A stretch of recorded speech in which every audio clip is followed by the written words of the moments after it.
Hello, welcome to everyone in the United States and around the world. This is Love, Truth, and Peace. I am your host, Dr. Melody Harris Barrow, coming to you live from Miami.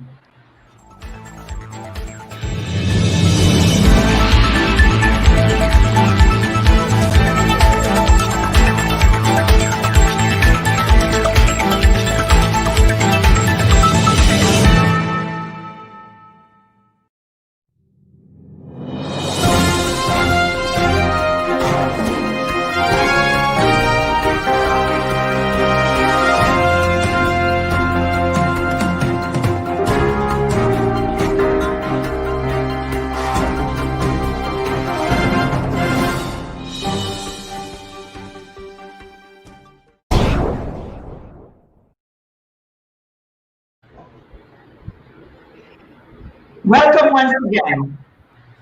This show was created to equip nations and people with the knowledge and tools, they need to improve, create, build, prosper, and change their environment so that they can effectively lead to a better future. Topic today, domestic violence. I was blind and now I see. And to discuss, I would like to introduce my co-host, Professor Dr. Marcellus Hall, and our special guest, Dr. Reverend Elena Bascom from Christian Crossroads Church, Antonio Bascom, Director of Jericho Road Inc., and Evangelist Phyllis Hall from Christian Crossroads Church also. Welcome, everyone. How's everyone doing today? Good. Great. Very good, very good. Well, I just want to tell my audience, I just found out something about myself. I'm just still in a little shock here. And we're going to talk about it later in the show. But talking about domestic violence, it's a very serious situation. And what I just discovered 5 minutes ago, I'm about to cry because I just can't believe how devious and how wicked and how evil domestic violence really is. Amen. I want to start off with my guest, Phyllis. Phyllis Hall, she has been through a lot. And she was also a victim of domestic violence. But this is a powerful woman because for what she has been through, my God, she is just an amazing woman. I spoke to her yesterday briefly, and we talked about what she went through, and she has to be on this show because there are many women out there that are going through what she went through, and today she's going to talk to you, those women that are going through domestic violence, whether it's mental, whether it's physical, whether it's spiritual. It's all the same because you're falling apart and you don't know why. Oftentimes, we are experiencing these things like mental abuse, but we don't think it's mental abuse. We just think, well, he's being just mean to me today. It's mental abuse. It's mental abuse. So Phyllis, how are you doing today? I'm doing great. I know you're doing great. After that conversation, I am telling you, you are a superwoman. Tell me your story briefly. Just tell us what you went through. From the age, no, let's go back. How did all of this start? Talk about it. I was born in domestic violence, raised in domestic violence, and I ended up marrying into domestic violence. And how I know what had happened, because I saw my mother abuse my father. My mother had taken a hammer and hit my father in the head. And I'm about 5 years old, and I just see the blood gushing out of his head. So with all of this violence that I saw, that it became what you call a learned behavior, because the home is our first classroom, and that's what I saw. And as time went on, my mother, she took a broomstick and beat me across the head. And I was in the hospital for about 6 months, and I couldn't walk. How old were you, Phyllis? But I was 9 years old. Oh my God. I was 9 years old. Wow. And I was in, and I had So you were in the hospital. You were in the hospital for for 9 months, right? It was about 6 months, because I remember going to school. I had a teacher would come to teach me inside the hospital, because I remember being there for Christmas, Thanksgiving. I remember Easter. I was still in the hospital. When I finally got out, I remember in 2 days it was the end of school, so that was around June. Right. Now, were you released back to your mom after the nine months? Yeah. Oh my goodness. Yes. And after you were released back to her, did he committed that same act? By that time, my mother and my father were separated. Okay. Yeah. So you went to live with your dad? No, we lived with my mother. My mother is still alive. My mother died when I was 14, and then I lived with my grandmother and my father. Right. Now let me ask you this, Phyllis, because this is important too. When you went back home, I'm trying to find out, did your mother continue to abuse you? Yes or no? No. Oh, okay. I guess because the authorities must have warned her that if she did anything, she could go to jail. Yes. And we're going to come back to you in a minute because you have a lot to say. Dr. Reverend Helena Bascom, how are you today? I'm fine. Great. I know you have a story too, and we want to hear that story because you just revealed something to me, and I thank you. I think I'm going to thank you for the rest of my life, but I need you to tell us about your story. Well, I was born in domestic violence. I grew up in domestic violence. I married in domestic violence, and I got delivered out of domestic violence. Wow. So my story goes a long way until where I'm at. Okay, my grandmother cursed me from the womb because she didn't like my father. So and it's amazing how parents and relatives will tell you these things that happened when you was either in your mother's womb or at birth or a kid. I think we should be careful telling us those things because it affects you. Yes. It might affect you if you don't know it, but when you know it, it's even worse. So when I found out, my father told me that my grandmother cursed me. She said I should break my neck at birth. So she went to Jamaica when my mother was about to give birth. And I was born at home in Cologne with the midwife. Yeah, you're from Panama City, Panama, but you lived in Cologne. Yes. In Cologne, right. Yes. And so when I was stillborn. So the midwife thought I was dead. So they wrapped me up with the garbage to throw me away. And my father came in and asked her, that was his first child, where is the baby? And they said, well, it's a girl, but she born dead. And he was hurt. So he said, well, let me see the baby. So by then picking me out the garbage and showing me to him, he asked the midwife to slap me one more time. And when she slapped me, that's when the breath came into the body and life came in. And then I cry and scream, and I'm still screaming. Okay, God delivered me. And it's been a battle from then to now. One of the things I found out, like I said, we are warriors. Yes, we are. We are. Then when my mother married and my mother was in domestic violence, so I grew up in that. My stepfather tried to abuse me. The neighbor tried to abuse me. So at one point, I was about 10 years old. I wanted to kill myself. Now, when you say tried, did they or did they abuse you? Or they tried? They abused me to a certain degree. The neighbor used his hand and fingered me when I was sleeping. I woke up and because we were staying there, my mother had no place to live. We were homeless. So when my mother came in the morning to pick me up and I told her what happened, she couldn't even defend me or say anything because we would have no place to go. So most of the time these things go quiet. Yes. Not confronting them.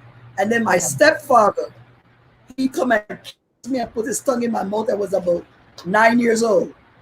So I didn't want to tell my mother, so I wanted to kill myself so that he wouldn't leave, so that the rest of the family wouldn't be hurt.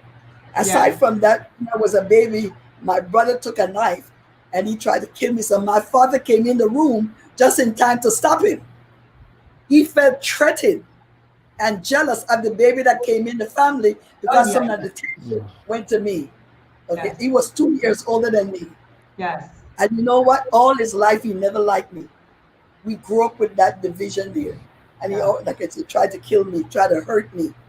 And like I said, I got married, and my husband kicked me 4 flights down the stairs in the street on the 24th of December, 3 months after I had my son. And I had to end up in a hospital. I survived that. How long And did you stay in the hospital, Reverend? I didn't stay. Okay. He treated me and sent me home. Yeah. But then he continued to abuse me physically and verbally. Okay, he broke my nose. This is your ex-husband. Well, yeah, he's ex and dead. Oh, Ex and dead. I love it. I'm free. Ex-and-dead. Oh my goodness. Yes. Yeah. Yeah. He also broke my nose, and his family have just him as a only son. So they backed him up against me. So I was in this country and I had no family, I had no friends, and nowhere to go. Yes. So that was December. And then in January, when I thought that there was nothing I could do, because I had my paper fixed, I tried to kill myself and my son. So I mixed poison, put it in a bottle to give it to him. So he was also abused as a baby.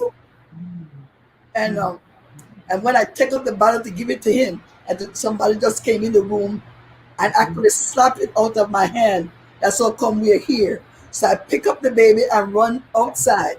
Don't see that the neighbor crying and tell her what happened. Yeah. And then she kept me there. So somebody had to watch over me for a while to protect me from destroying myself. Wow.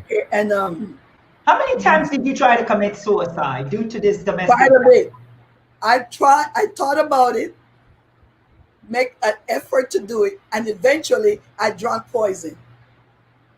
Oh my God. And this is when you were in the US, correct? Yes.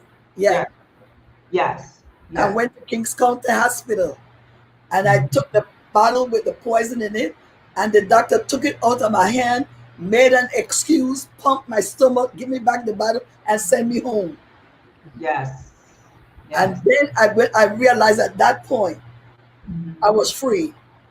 Yes. I had to go through the whole process for me. Yes. And that was years. Remember, I started from about 9 years old. And by that time, I was about almost more than 40 something, maybe 50 something years. Right. At that point, I came full circle. I got delivered, and I was confident as I am today. Yes. I would never die by my own hand. Yes. In Jesus Christ's name, I would God gave us life. He didn't give us death. So now I can feel, perceive when people is at that stage, and I can help them. Yes. And you help Miss Hall. You help Phyllis Hall. The church is full of nothing but abusive women. Yeah. Okay. If you see, when you read that book, you find out all of us been abused. Okay. The Lord just bring me with these people that I could help them. And not only to come out, but to make an impact and a difference. Yes. I know telling our stories. Yes. Yes. And this is your son, And this is my Antonio son. Bascom. How are you today? How you doing? I'm doing wonderful. I'm doing wonderful. Now, you grew up also in domestic violence, correct? Yeah, right. Yes. Tell us about that. What was your experience like? Okay, so one thing you know about trauma and one thing you know about the unconscious, when you grow up in these type of situations, especially in my era, these were things that you didn't talk about. When it happened, you get up and you act like it didn't happen. You ask no questions and you tell no one, and it goes on like a regular day. But what we know is that problems not confronted at the moment, you confront it later. And it has all kind of myriad of problems when you're growing up because you didn't handle the situation or you didn't talk about it when it happened. And as we know, growing up and seeing violence or seeing your mother abused, you develop aggressive attitudes unconsciously. And because it's an unconscious act, you don't know why you're doing the things you do. A lot of times you're driven to negative behaviors and you don't understand why. And it's not until you get counseling or until you're able to talk to somebody and confront what happened to you in your past that you're able to forgive yourself and carry on, or able to talk about it. But if you have nobody to talk to and you have nobody to show you it, you also become a victim of what you saw. And a lot of times young men, especially young men, either we become submissive or aggressive.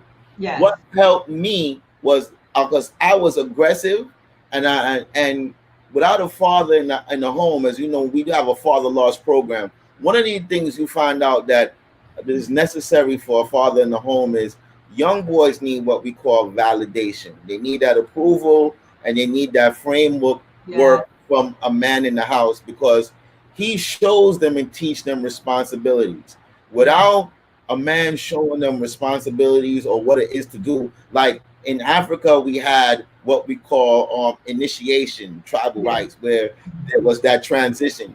Without that transition for young men to show them what it is, we'll always still have what we call that young boy, that older person, but that young boy inside of us, because a lot of us never make that transition. And we always think we're at the same point that we always was when that actual abuse happened, because you're constantly reliving it. We know trauma has patterns. Even though you're grown, those aggressive patterns grow inside of you, and it grows in and evolves into different things. So with me, it grew up, and a lot of times because of I grew up isolated, right? So I'm a loner by definition. I don't really hang out or have too much friends. I don't know a lot of people. And you think that's because of what you went through? You think so? Definitely because of what you went through, because you are, you're trying to avoid, you have your insecurities that you're dealing with.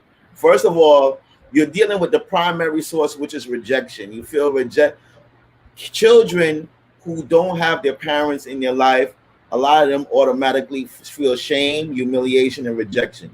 Those are the three primary things that takes them down the road of violence and takes them down the road of hate and leads them into the dysfunctional behaviors that they have, right? So for mine was rejection. So you scared of being rejected by the crowd. So because you're scared of being rejected by the crowd, what you do is you reject the crowd first. So you call it staying away, right?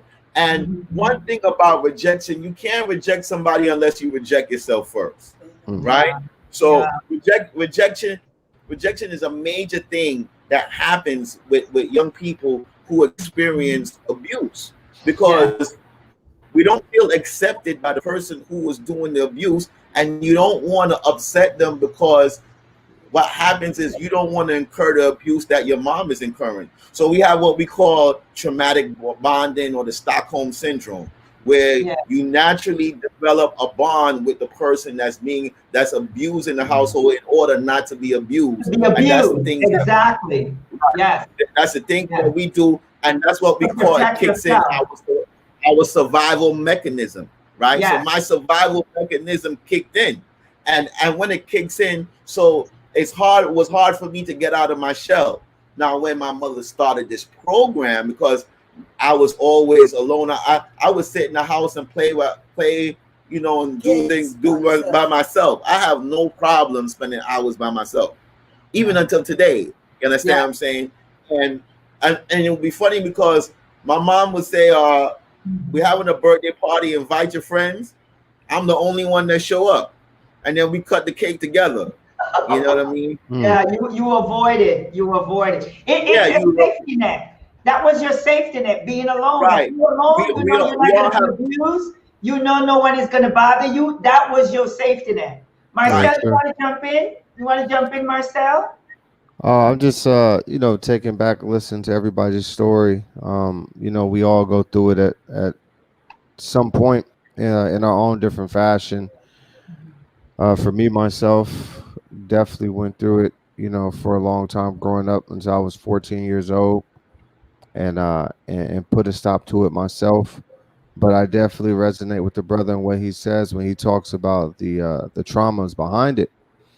For me, being in an environment with so many children, a lot of our trauma that we experience in our own individual houses, that's what kind of pushed us, a lot of us, into the gang life, to have that community of young brothers, to where we basically we fathered each other. Because, like you said, when you don't have any father in the household, Yeah. we sought that amongst each other, and we kind of Yeah. taught each other as we went along. So, your father, in a sense, might have been somebody in the neighborhood no more than 4 or 5 years older than you, because that was the only example that you had of a male who has preceded the experiences that you've had and that are similar. And Mhm. unfortunately, the problem with that is that it's the blind leading the blind, because Yes. there's no real framework, there's no real foundation Mm. of a mature older individual who has basically conceptualized and worked through these experiences, these traumas, and who can offer positive, productive outlets to help you heal emotionally and psychologically and be progressive in life. That's right. Now I want to go back to Phyllis, because Phyllis have a story, and this story is just amazing. Now you grew up at 18. You got married. Married, That's yeah. correct. Yes. And you got married because at that time you felt like you needed somewhere to go to escape what was happening Yeah. with you. Tell us about that marriage, please. Yeah. Well, that marriage, he was in the Marine Corps. He was in the Marine Corps, married, and we lived on the base. And that Mm. next weekend after I moved down there, he was out all night with his friends drinking and came home late. And then I'm sleeping. The next thing I know, he punched me in my head. And I got up and I went to the living room. He took his foot with his boot and kicked me in my side and knocked the wind out of me. And I Yeah. sat out. So I sat outside on the porch because we was in North Carolina. I sat on the porch the whole night till the sun came up. Then I walked about a mile and a half to go find a public phone, and I called and I told my father about it. And my father told me, "Well, you made your bed hard. You just lie in it." So with that, I just made up in my mind. I'm just going to have to just duke this out. And several times, I left, went back and forth, back and forth. But the bottom line is, it never really got better, because once they yell at you, then they'll push you. Whenever you don't stop them, they just keep going. So I got nobody really to blame but myself for staying in that situation. And as time went on, years, I just want to speed up, my testimony here. And then I'm going to want to go back to the real violent part. Was when this was December 24th, 1979. He was out all night long. Through the marriage, we had 4 children, and he was out all night long. And he came in that morning, December 24th, Yeah. 1979, and I was Mhm. making oatmeal for my children. And he came in the kitchen and said, "What was taking me so long to make his breakfast?" And he took the pot of hot oatmeal off the stove and just poured it all down the side of my face. The whole left side of my face was burned, my neck, and up as I'm pushing the oatmeal off, my skin was falling off. And I had third-degree burns on my foot. So that's what I walked outside in the winter with my kids and walked around to a neighbor house. And then our pastor here, she came there and she found me. She took me to her place. And we stayed there that night, and she had made white rice, pork and beans and franks, and for my children and for Tony. Right. And then she got oil and she put it in her hand and she prayed for me. She didn't touch my face. She prayed and she said, "Lord, don't let it leave a scar." And you look at my face today, you don't see a scar. No. God No. did me a miracle. Yes. Yes. And Yes. then, I just want to speed up. And as time goes on, then she prayed for us that we would be able to go back to school, to be qualified. So I was taking a course in medical assistance, and he took my books and tore it up. Don't So want you to go to school. right. We used to take the phone, lock up the phone before he went to work, lock up the phone, push the TV in the room, lock it up, lock up the cereal, lock up the bread, because they want to isolate you to destroy you. So when he took up my books, and I told my pastor, I said, "I'm going to have to stop going to school." He took up my books. So we had to pray that Saturday night. And she prayed for me that God would give me a photographic memory with retaining power. And when I graduated from that course, a medical assistant, I was third in my class. I had no books. But God heard the prayer and he answered it. That's right. And with that, God blessed me with a good job. The next thing you know, I'm running off to the post office, working for the post office. Yes. And with the post office, I ended up committing adultery, and I ended up on drugs. And with that, I got put out of the house. I was living on the street, sleeping by people's houses, on the subways, all over. Yes. And I was on drugs for 8 years, and I went to 7 rehabs. And then in 1995, I was sick and tired of being sick and tired. And the instructions was given me, keep your mouth shut, read Psalms 91, and get one good friend. So in 1995, I went to pastors, and they was having service, and they had communion. When you say pastor, you mean the Reverend here present with us. Yes. And I want to make that clear. Go ahead. The question, Phyllis, if God would deliver you from drugs, what would you do? I said, I would tell it wherever I go. I had no money. I had nothing. I said, but I would tell it. She said, you make God an offer that he cannot refuse. So at 12 o'clock, I was a drug addict. 12:01, I was drug free. Today, it's been 25 years. Wow. And I've never, ever had a Yes. God took it out, root and all. Yes. And he's delivering me from that abusive, violent husband. I'm free. Praise the Lord. Yes, you are. You are free. And listening to you, I got goosebumps because I just discovered something today that Reverend revealed to me. And geez, I thank you, Reverend. I did not know that there can be this type of domestic violence can be from in the womb.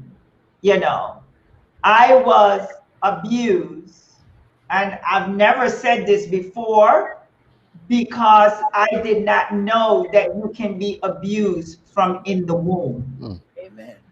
I did not know that. She said that she was abused from in the womb. So when she said that, I had a memory of, and I have to say it. I have to say it because I know I'm going to help a lot of women. My mom told me that she tried to abort me 3 times,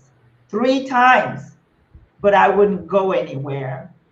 And I want to thank God today for keeping me alive because of all the things that I've done in the world. I know why that God kept me alive. He kept me alive because he had a purpose for me. He had a mission for me. And I just thank God that I am complying. I am doing exactly what he wants me to do, and that is to empower women in the world. And that is not to become a victim. I am not a victim, never will be a victim. Why? Because the power of God is within me. So even though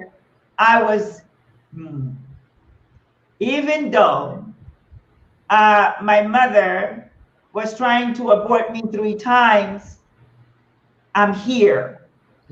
So don't go back and look at that memory and stay there. You have to move. You have to go forward. You cannot sit there and babysit your pain. You have to take that pain and turn it around and do the things that we are doing now, letting other women know and men, because there's something that Phyllis said that was very important. She said her mom took a hammer and hit her father. So domestic violence is not just about men hitting women. It's about women also hitting men. So we have to address those things because women always think, or people always think that it's men hitting women, but there's a majority of men that's beating women, but there's also women beating men. I want to give the floor back to the Reverend, and I want you to tell us, because you started a church, is that correct? I started a church, yes. You started the church. Tell us about the church and what you do at this church and how long you've been at, when is it that you started this church, and why? And why did you start the church? First of all, I didn't know I started a church. Okay. I was invited to go to church, and somebody told me you need to get saved, and I said, saved from what? Yes. I didn't know I need to get saved. But when they started to talk to me, I was impressed, because even when I didn't go to church, Yes. I wasn't a church person. If I got involved in anything, the first thing I used to ask, if God is not in it, I am not with it. Yes. So I didn't know where I was going, but I knew where I wasn't going. So when I heard those words and I went to church, and God saved me, I began to have a prayer meeting in the house with young women who was abused. And that's where the church started, in my home with the family. And the family is also the fabric Yes. of the world. You see, everything in the world came out of the family. My husband also kicked me 4 flights down the stairs, and Christmas Eve, that's why when Phyllis, I met her and it happened to her 8 years later, I was traumatized, because Yes. it took my mind back to what happened to me. Okay, it was not one person that came out the apartment or in the street that helped me. Nobody helped me. So I thank God that even though nobody came out to help me, and my son has survived. But why do you think no one helped you? Why is it that, were they afraid of him? Did they know him? Well, because people opened the door. Because I was living on the 4th floor. So when he kicked me and I landed on the landing, and people hear the noise, they come out and look, and went back inside and closed the door. Matter of fact, one couple was his compadre, and she didn't help him. Yeah.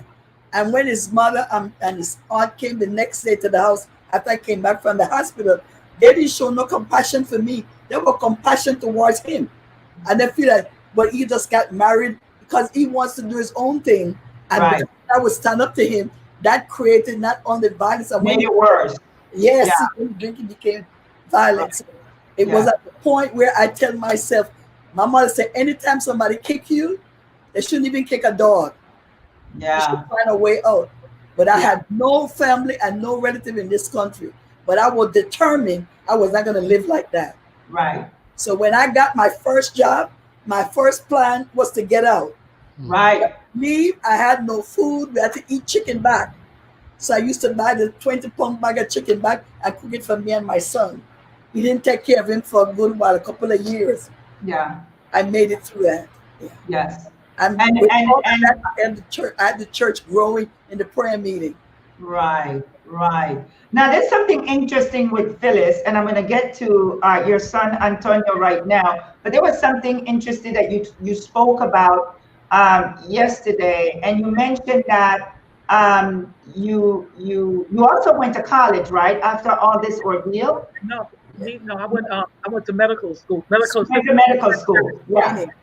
Right. In order to take care of yourself.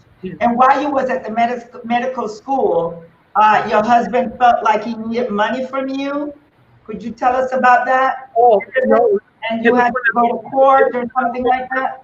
Oh, okay. It's when I was working for the post office. And he Yeah. saw my pocketbook and saw my pay stub. And with that, he said, I'm going to get your money from you. That's when he took me to court and had my check garnished. And as we went before the judge said, y'all married? He said, yes. He said, y'all live in the same house? He said, yes. He said, y'all have children together? He said, yes. So the judge said, well, what brought this case to court? He said, oh, lack of communication. But they gave it to him. Yeah. I find that amazing. Yeah. Oh wow. They gave it to him, Marcel. Yeah. They gave him wow. $184 out of her check, and they're still married, living in the same house. Same house. And mind you, Is that crazy or what? he works for MTA, and he's an engineer. He installs the radios in the buses. Yeah. Yeah. So he That's made good great. money. Yes. Antonio, this is something I want to ask you, because you say that you stay to yourself, and apparently that is still affecting you, though, right? Is all that still affecting you, even though you want to remain by yourself, even though that you went through all of that, it's not happening anymore, but it affected you so much that you're still alone. You're a loner, not alone, you're a loner. So would you say that that's still affecting you, or would you say that maybe you need more help to overcome what you've been through? Well, that to answer that question fairly, it has to be all of the above. Okay. Anything you do over a repetition of time, it becomes a habit. It doesn't Yeah. it becomes part of you. So if I Right. live like that over 5 years, it stops being me being that person and it becomes a part of me. So to stop it would stop being me because actually I took that characteristic on. Now, of course, not to say that we all still at the moment we all still need help and we all still need to discuss our issues of my issues of what happened. And you know that's a day-to-day progress. And with Yes. the day-to-day progress, as I've sit and I read people like Alice Bailey, Daniel Spiegel, I studied Mary Ainsworth attachment theory, and you study these things and then you study other different methods, you begin to see yourself and you begin what we call a self-healing. And that's what even they talk about cognitive behavioral therapy is like. It's like sort of like a self-healing. Those people started with a self-healing and dealing with the present moment and how to transcribe it so that it work. You can change the future response instead of keep the same response. And so, with that said, you know everything is a learning process and an evolution to a transformation. Yeah. Definitely. But I still want to go deeper. I want to go deeper because do you feel that you're missing anything? But you probably won't know that you're missing anything in your life because it's a pattern from young. So, and I'm asking the question because I've been through a lot as well. And we tend to suppress things and not think about it, not even deal with it. So we remain the same.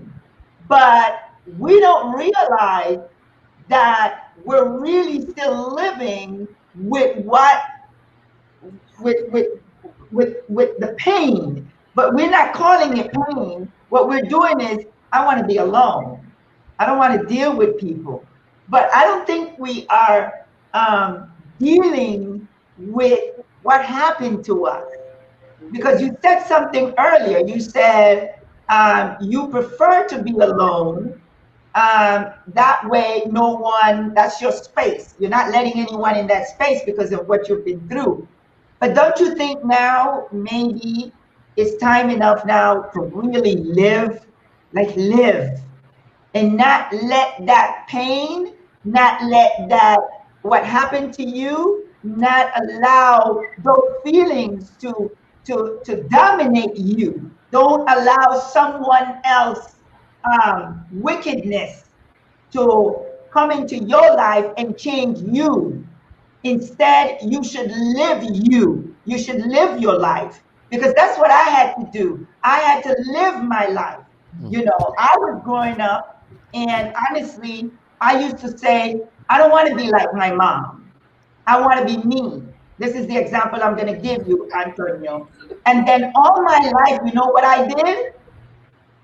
I was protecting myself from not being my mom. I wanted to be someone. I'm just proving to everybody I'm not like her, you know. I'm like me. So I spent so much years dressing, not dressing like her, not acting like her, not doing anything like her. But guess what I missed out on? Me. I never knew Melida. I never knew her because she never came out because she was too busy trying to protect herself from being someone else. So what I had to do is deliver.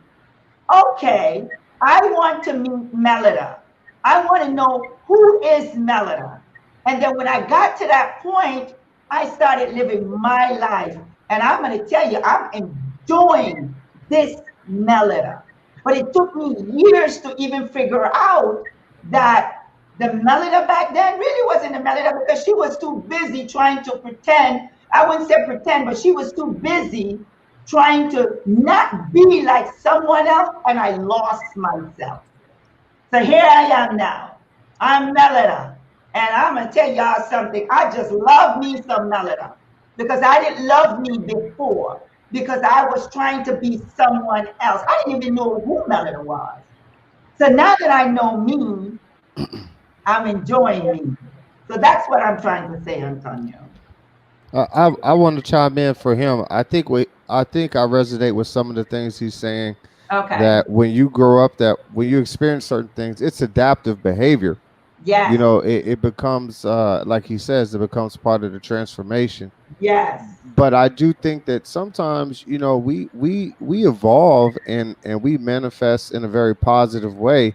But some of those traits, some of those, you know, behavior characteristics that we've taken on, they kind of just stay with us because it almost as if it becomes part of your DNA because it becomes Yes. habitual in a way. Yes. So I do get what he is saying in that Yes. sense that No, even I within, understand what he's saying too. Yeah. I'm just saying that I gave him this example because I was there. And as Norma Stacy Roper Webster says, living with the trauma versus confronting the trauma so you can heal and overcome. Because what I did, I spent years babysitting my pain, feeding my pain, talking about my pain. Oh, this is what he did to me. This is what this one did to me. Instead of confronting, when I confronted it, I was free. I felt so free. And I'm living now. So that's why I brought that up. What do you think about that, Phyllis? It's beautiful. No, I'm saying, you want to make a comment? Yeah. I do want to make a comment. I say because this is the first time of my life I'm now trying to learn, discover who I am. Yes.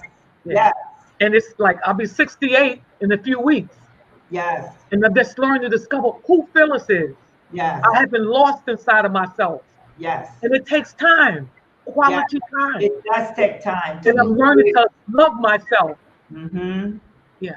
Yes. Yes. So can I answer that question? Can I answer that question before you finish? Oh, So since you brought it up and asked me that question, hold on. So the first thing that we found out is that purpose creates identity, right? And so once you have a purpose, you know where you're going and you know the direction of where you want to be. So the first thing of anything is finding out who you are, is finding out your purpose for being on this earth, and how do you gain your talent. So what it is you have to find your attributes, which is your gift, right? And then you have to have your aptitude, which is learning about your gifts, right? And then you have to have your altitude, which is generating the crowd around you in order to accentuate the gifts that you just have. So it's the attitude that changes the destiny that you're going on, right? So the first thing of anything of finding your identity is purpose and attitude, because attitude creates the condition around you. Attitude creates either the negative or the positive energy. So the first thing I had to do was change attitude in order to find out who I am. So it's not so much adjusting to being a social person, but it's changing attitude to create an environment where people will want to become social with you. That's the first thing I had to learn. Number two, the next thing you had to learn is I had to learn that you also need a vision. Every day when you wake up with a vision. You learn that because if you don't wake up with a vision, you create the same patterns that created the same problem every day. And in order to change that, you have to change the way you think. And in order to change the way you think, you have to develop a vision and a pathway to go. So me, I developed a vision of where I wanted to go. And this is part of the vision where we wanted to go. Not only did I change the behavior, but we sit down here and we give seminars to help other people to help change their behaviors. So I found a function and I found a purpose where I can direct my energy to in order to save and generate my, like your way of changing your destiny was traveling and finding yourself. The way of finding myself is creating purpose for others. Exactly. Not to be served, but to serve others so that I can help others so that they can become empowered to do other things also. Amen. Because you notice that when you are empowering others, you are going through a process of healing as well. It's yourself, yep. Yes, that's why I do a lot of mentorship, because I remember the first thing I did, because I was mentally abused. by my ex-husband. And I didn't know it was mental abuse. I'm just thinking he gets mean here, mean there. But then when I was getting the divorce and the lawyer asked me, well, were you physically abused? I says no. Were you mental abused? I says no. And then he goes, okay. And then he said, tell me your story. And I told him my story. And he said, ma'am, you were mentally abused. And I'm like, no way. Me? Mental abuse? No. And how I found out I was mentally abused, he gave me a pamphlet. He said, read this. When I read it, I cried for days because I didn't realize that I was being mentally abused. When someone constantly telling you you're nothing, you're never going to be anything, Yes. That's mental abuse. When someone constantly telling you you cannot do, you're going to fail, mental abuse. So I was experiencing all of this, but I didn't think it was mental abuse. I thought domestic abuse was hitting someone because I saw it in my family, the man beating on the women. And I promised myself that I will never allow a man to touch me. And one of my defense was, well, if you hit me, kill me because you're going to go 6 feet deep. That was my defense. But then I was being mentally abused and didn't know it. Isn't that something? You didn't recognize it. Yeah. You never recognize that you're being mentally abused, ever. Right. Because you're not being hit. Yes. Yes. So the first thing I did when I was in the process of getting a divorce, I needed to do things. And then I started to work with the children in Cologne, actually. And the children was giving me love, pure love, and natural love. And then that's when I start loving myself. Because the love that they were giving me, it was pure. And then I was returning that love back to them. So that's when I recognize now, I need to love myself because I don't love myself. Because if I love myself, I wouldn't allow a man to hit me. I wouldn't allow a man to mentally abuse me. Because why? I don't respect myself. So once I started to respect myself and love myself, don't you dare talk to me like that. Don't you dare say this to me. Why? Because I just came into myself. But you know what the funny thing is about that, Reverend? When I was in the transition and he said something to me, you know what I said? Oh no, see, you're not talking to me, you're talking about yourself. And you know what he said? Okay, what's going on with you? Are you changing? What's going on? So who is this? This is not the Melody I know. They know what they're doing to you. Yeah, definitely. Yeah. Definitely. Well, my husband was abused too. Abuser, people who've been abused become abuser. So the first thing we want to do when we come together, and I escape by teaching and helping others to come out. Okay, so we have to stop the pain, stop the bleeding, and start the healing. Yes. And that's what we're doing. That's what you do. By reaching out to others, you stop in your pain, you stop the bleeding, and then you start healing. When you help people to heal, you're also healing yourself. Okay, so that's how I got healed. That's how I got delivered. That's how I got empowered. I dare you to approach me stupid, because I will stop you.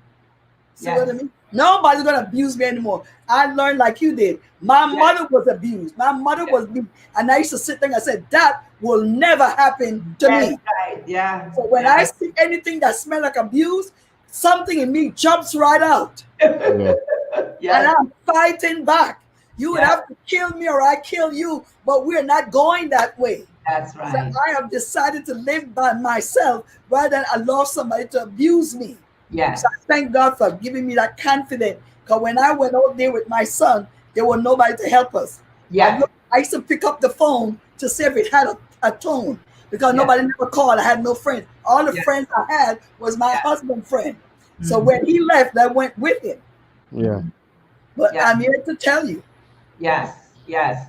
Well, I'm going to say this. Yeah. Mother gone, aunt gone. They're all gone and they're under my feet. That's right. I see more son come out than they do. Yes. And yes. that in itself is God's word. He said, I'll put your enemy under your feet. So what do you think that means? Under your feet means you're walking on them. Yeah. In Jesus Christ's name. Yes. So God has truly blessed you. Yes. He blessed you by making what? You stop the pain, stop the bleeding, and start the healing by reaching out to others. You can't help other people to be better, and you don't become better yourself. Exactly. I had to be helping them. You discovering who you are. Yes. In Jesus Christ's name. Yes. So I had to help to know. Yeah. To help others. That's right. The truth. Because I couldn't help them if I'm in a mess. Yeah. You know, I had to get out of the mess to help people. And that's what Marcel is doing too. He's helping the young people, you know. So that's the direction that we need to we are too.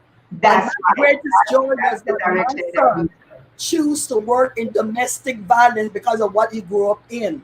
Yes. So he helps women, he helps children, and he even helps men because, like you said, he recognized that some men also have been abused. Themselves. That's right. Yep. Sure. We should not exclude them. We should all inclusive. Yes. Yes. Thank all of you. We're going to go into closing. Phyllis, I would like you to encourage some women out there right now. Take a minute to do that. Go ahead. Okay. I like to tell every woman that's out there, every woman, man, boy, or girl, whatever you're going through, this will not be your conclusion. You can come out. The same God that delivered me and set me free, he can do the same for you. Don't look to the creature, but look to your creator, because God is well able to deliver you and set you free. You were not created to be abused, used, run down and run over, but you were created to stand, to give, and to care and share. And may the Lord God bless you and deliver you and set you free. Because I come to bring you hope. I come to bring you good news. You can come out and stand up and be counted for in the army of the Lord Jesus Christ. Amen to that. Amen. Thank you, Phyllis. Thank you so much. And Reverend, in closing, I want you to talk about your book. Let me show the audience about your book. Here is her book. Let me see it. Amen. Tell us about it and where it is. I'm going to show everyone where they can purchase the book. But go ahead and tell us about your book. Yeah. Well, I would encourage everybody that's hurting to read it because there is other stories. I didn't want my story alone, so I just put part of my story, and we have about 4 or 5 women's story in there. And one woman, she was out there on drugs. The man killed her kid, light the baby on fire, and burned the child to death. So when she got saved, the fire couldn't be out in her mind and in her spirit. But God told me to have a service so she could tell her child and goodbye, and that soul will find peace, and she'll find peace. And today she's free to live her life. So a lot of times it takes somebody in your life to help you or to pull you or to show you, but you have to see a way out. And that's what we are. We reach out to touch somebody. We reach up to praise God, and we open up our arm to grow.